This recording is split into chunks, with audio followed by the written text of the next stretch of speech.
जय हिंद, वंदे मातरम। Welcome back to Concept Easy. आज हम डिस्कस करने जा रहे हैं फंडामेंटल ऑफ ज्योमेट्री का lecture number 2, that is angle and its properties.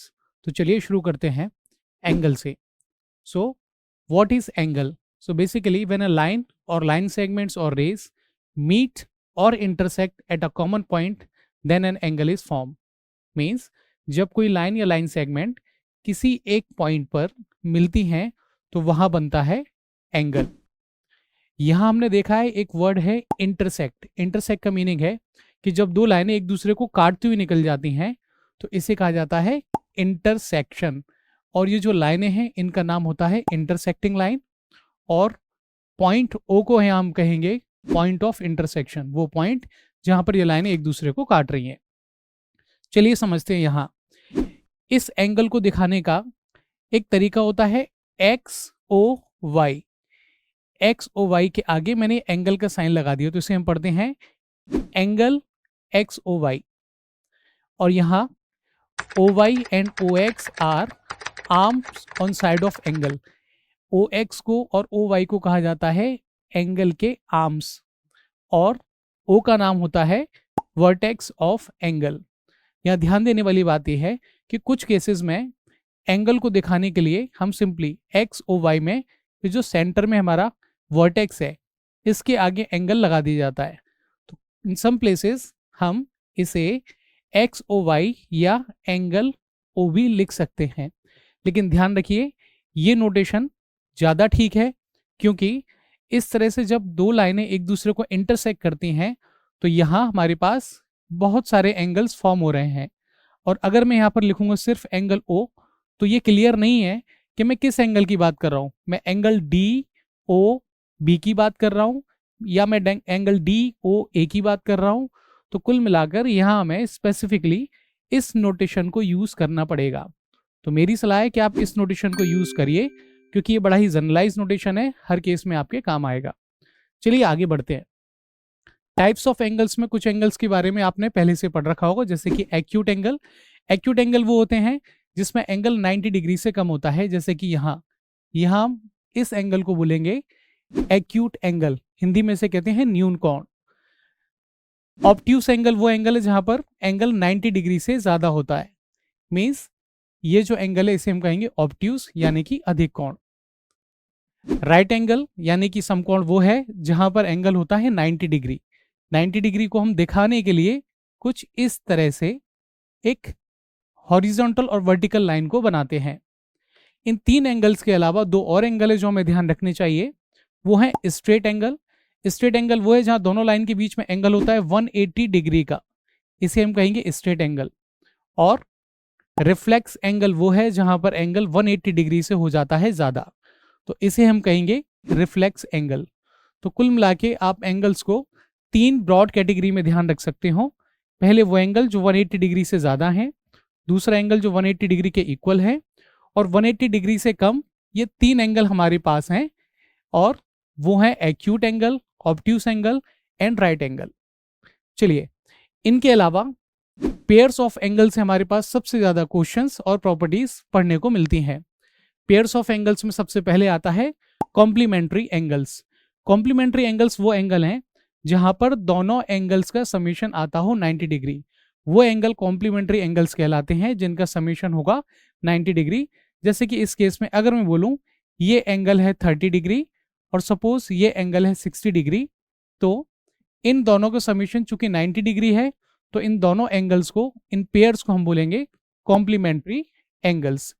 Exam में आपसे क्वेश्चन पूछा जा सकता है कि दो एंगल गिवन है और बताइए क्या ये कॉम्प्लीमेंट्री हैं। तो अगर दोनों ही एंगल का समीशन 90 डिग्री आता है it means they are complementary.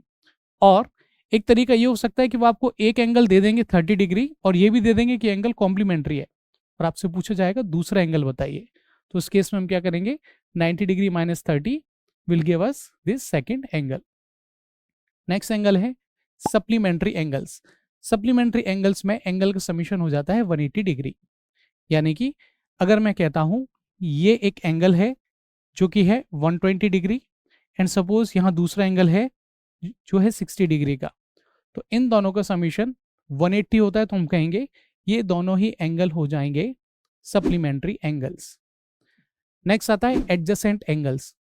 Adjacent angle कुछ इस तरह से दिखते हैं और यहाँ हमें 3 प्रॉपर्टीज चेक करनी होती है कि गिवन एंगल एडजेसेंट है या नहीं।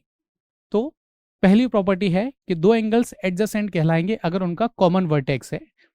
जैसे कि angle A O B and B O C को हम कंपेयर करते हैं, तो यहाँ हमें ए ओ बी यानी कि this angle and B O C और दिस एंगल, क्या ये एडजेसेंट है? तो सबसे पहले चेक करेंगे कॉमन वर्टेक्स। यस, हम देख सकते हैं ओ एंगल ए ओ बी और ए ओ सी में कॉमन है। कॉमन आर्म, कॉमन आर्म्स में हम देख सकते हैं ये जो आर्म है ओ बी, ये कॉमन है ए ओ बी में भी और बी ओ सी में भी। और तीसरी प्रॉपर्टी चेक करनी होती है कि नॉन कॉमन आर्म्स, अब जो आर्म्स कॉमन नहीं है यानी कि ये और ये non common arms on either side, वो दोनों अलग अलग साइड पर होनी चाहिए इस कॉमन आर्म्स के either side.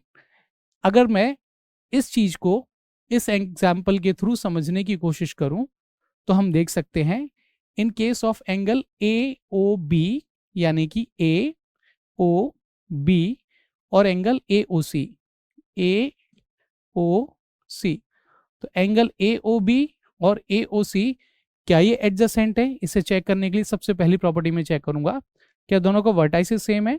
Yes, vertices is same. Second property, क्या दोनों के बीच कोई आर्म कॉमन है? ए ओ, हम देख सकते हैं ये आर्म दोनों में कॉमन है। लेकिन तीसरी प्रॉपर्टी है जो नॉन कॉमन आर्म है वो इसके ईदर साइड नहीं है, अलग अलग दोनों तरफ नहीं है। It means angle A O B and A O C are not adjacent angles. चलिए आगे बात करते हैं लीनियर पेयर की। Linear pair means one side common and two supplementary angles. Linear pairs में होता है कि एक साइड तो कॉमन होगी और इन दोनों का जो समीशन है, इन दोनों एंगल्स का समीशन होगा सप्लीमेंट्री, इट मीन्स 180 डिग्री। यहां से हम एक प्रॉपर्टी ध्यान में रख सकते हैं कि angles on one side of line are always supplementary. It means एक लाइन के एक तरफ के आप जितने भी एंगल लेंगे उन सब का एट लास्ट समीशन वो होता है 180 डिग्री। मीन्स एक लाइन के ऊपर की तरफ या नीचे की तरफ जितने भी एंगल्स है सबका समीशन करने पर हमेशा 180 डिग्री आता है। तो जैसा कि हम यहाँ देख सकते हैं कि हमें एक लाइन गिवन है, यहाँ से एक लाइन हमने इसी एंगल पे बनाई है, तो इन दोनों एंगल्स का समीशन 180 डिग्री ही होगा। इसे हम कहते हैं लीनियर पेयर।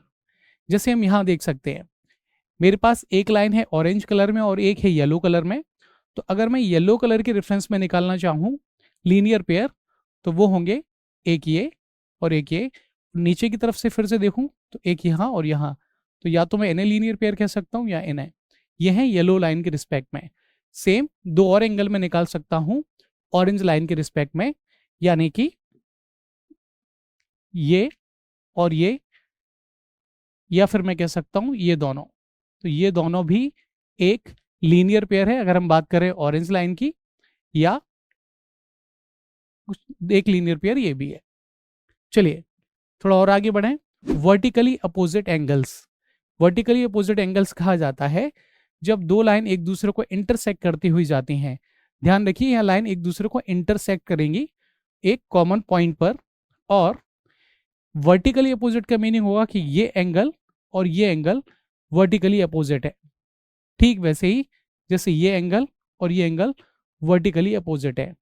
इट मीन्स ये जो दो लाइनें हैं यहाँ पर हमारे टोटल 4 एंगल बन रहे हैं, इनमें से एक वर्टिकली अपोजिट पेयर हो जाएगा ये और एक होगा ये। चलिए बात करते हैं ट्रांसवर्सल लाइंस की। ट्रांसवर्सल लाइन वो लाइन होती है जो किन्हीं भी दो गिवन लाइंस को कट करती हुई निकल जाती है। यहाँ येलो कलर में दिखाई गई इस लाइन को हम बोलेंगे ट्रांसवर्सल लाइन। सो ट्रांसवर्सल लाइंस में जो एंगल्स हैं इनके भी कुछ टाइप्स हैं, जैसे कि सबसे पहले हम डिस्कस करेंगे करस्पॉन्डिंग एंगल्स। करस्पॉन्डिंग एंगल्स वो होते हैं जैसे कि इस वाली लाइन और इस वाली लाइन पर बनने वाले सेम एंगल। फॉर एग्जाम्पल अगर ऊपर की तरफ मैं इस एंगल को बोलूं और यहाँ इस लाइन पर इसे बोलूं तो ये दोनों ही एंगल हो जाएंगे करस्पॉन्डिंग एंगल्स। ठीक वैसे ही जैसे कि ये एंगल और ये एंगल भी हैं करस्पॉन्डिंग एंगल्स। यहाँ मैं इस एंगल की बात करूं तो ये एंगल करस्पॉन्डिंग है इसके और ये एंगल करस्पॉन्डिंग होगा इसके। तो अगर मैंने नाम देना चाहूँ 1 2 3 and 4, 5, 6, 7 and 8। तो यहाँ करस्पॉन्डिंग पेयर्स हमारे कौन कौन से होंगे? यहाँ करस्पॉन्डिंग पेयर्स होंगे एंगल 1 एंड एंगल 5 और angle 2 and angle 6, angle 2 and angle 6, angle 3 and angle 7, angle 3 and angle 7 और एट लास्ट हम देख सकते हैं angle 4 and angle 8, angle 4 and angle 8। Next अगर देखें तो इंटीरियर एंगल्स वो एंगल हैं जो इन दोनों लाइनों के अंदर की तरफ बनने वाले एंगल हैं, यानी कि angle 3, angle 4, angle 5 and angle 6, इन दोनों लाइन के बीच में वो जो एंगल्स हैं उन्हें हम कहते हैं इंटीरियर एंगल्स। तो इस केस में इंटीरियर एंगल्स हो जाएंगे angle 3, angle 4, angle 5 and angle 6। Next is interior alternate angles. Interior alternate angles वो होंगे जो इंटीरियर में है और अल्टरनेटिव है, जैसे कि एंगल 3 एंड एंगल 5 और एक और पेयर हो जाएगा एंगल 4 एंड एंगल 6 का, angle 3 and angle 5, another one is angle 4 and angle 6। Next pair जो हम निकाल सकते हैं वो है interior angle on the same side of transversal line. Transversal line के एक तरफ बनने वाले इंटीरियर एंगल्स, तो यहां हो जाएंगे एंगल 3 एंड 6, ये ट्रांसवर्सल लाइन के इस तरफ हैं, या दूसरा पेयर हम देख सकते हैं ट्रांसवर्सल लाइन के ऊपर angle 4 and 5 means angle 3 and angle 6 और दूसरा पेयर हो जाएगा एंगल 4 एंड एंगल 5। चलिए, जिस तरह हमने इंटीरियर एंगल्स को देखा ऐसे ही कुछ और पेयर्स हम देख सकते हैं एक्सटीरियर एंगल्स के साथ में। एक्सटीरियर एंगल वो एंगल्स होते हैं जो कि एक्सटीरियर पार्ट्स में बन रहे हैं, जैसे कि 1, 2, 3, 4। अगर मैं इनको एक नंबरिंग दे देता हूं, दिस इज 1, 2, 3 एंड 4, तो इन्हें हम कहेंगे एक्सटीरियर एंगल्स। तो इस केस में एक्सटीरियर एंगल हो जाएंगे angle 1, 2, 3 and 4, angle 1, angle 2, angle 3 and angle 4। Next is exterior alternate angles. Exterior alternate angles होंगे वो एंगल जो कि एक्सटीरियर हैं और अल्टरनेट हैं, एक दूसरे से अल्टरनेट है। तो यहाँ angle 2 and 4 are alternate and angle 1 and 3 are alternate, means angle 1 and angle 3, दूसरा पेयर होगा angle 2 and angle 4। Next is exterior angles on the same side of transversal line. वो एक्सटीरियर एंगल जो transversal line के एक तरफ हैं, जैसे कि यहाँ एंगल 1 एंड 4 और दूसरा पेयर हो जाएगा angle 2 and 3, angle 1 and angle 4, दूसरा पेयर है एंगल 2 एंड एंगल 3। इन्हें हम कहेंगे exterior angles on the same side of transversal lines. चलिए, जब यही लाइन हमारी पैरेलल हो जाती हैं, ट्रांसवर्सल लाइन जब पैरेलल लाइंस को कट करती हुई निकलती है, तो इस केस में हमारी कुछ इंपॉर्टेंट प्रॉपर्टीज हैं जिस पर बहुत सारे इंपॉर्टेंट क्वेश्चंस बनते हैं। आप प्रॉपर्टीज ऑफ एंगल्स में देखेंगे most of the questions are based on these properties, transversal of parallel lines. तो देखिए क्या है, पहली प्रॉपर्टी कहती है कि corresponding angles are always same. It means ये जो एंगल यहाँ गिवन है ये और ये इक्वल होंगे, सेम होंगे हमेशा in case of both the lines are parallel. ठीक वैसे ही जैसे कि ये लाइन, ये एंगल सॉरी और ये एंगल दोनों एक दूसरे के करस्पॉन्डिंग है, मीन्स ये दोनों भी सेम होंगे। अगर हम बात करें इस एंगल की, तो ये एंगल और ये एंगल भी सेम होने वाले हैं। और एट लास्ट एक और एंगल है, वो है ये और ये रहने वाले हैं सेम, क्योंकि these angles are corresponding angles. चलिए नेक्स्ट बात करते हैं, interior angles on the same side of transversal line are supplementary. देखिए ये प्रॉपर्टी है इंटीरियर एंगल्स के लिए, interior angles on the same side of transversal lines are supplementary. Supplementary angles वो होते हैं जिनका समीशन होता है 180 डिग्री। तो यहाँ कहने का मतलब ये है कि ये मेरे पास 4 इंटीरियर एंगल हैं यहाँ पर, और ये हमसे कह रहा है कि interior angles on the same side, it means अगर मैं इसे नंबरिंग दूं दैट इज 1 2 3 एंड 4, तो सेम साइड वाले इंटीरियर एंगल्स कौन से होंगे, एंगल 2 एंड 3 या 1 एंड 4। तो यहाँ कहने का मतलब है कि एंगल 1 और एंगल 4 का समीशन रहने वाला है 180 डिग्री। ठीक वैसे ही एंगल 2 और एंगल 3 का समीशन रहने वाला है 180 डिग्री। ऑलराइट, और तीसरी और लास्ट प्रॉपर्टी जो ध्यान रखनी चाहिए वो है alternate angles are always equal.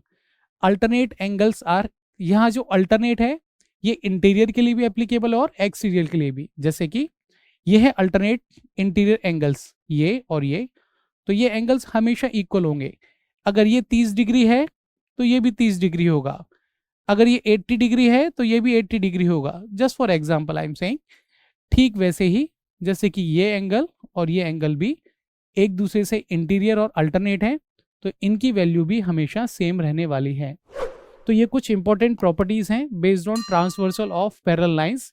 इन पर बेस्ड कुछ क्वेश्चंस को हम सॉल्व करेंगे अपने अगले लेक्चर में। हमसे जुड़े रहने के लिए धन्यवाद। जय हिंद।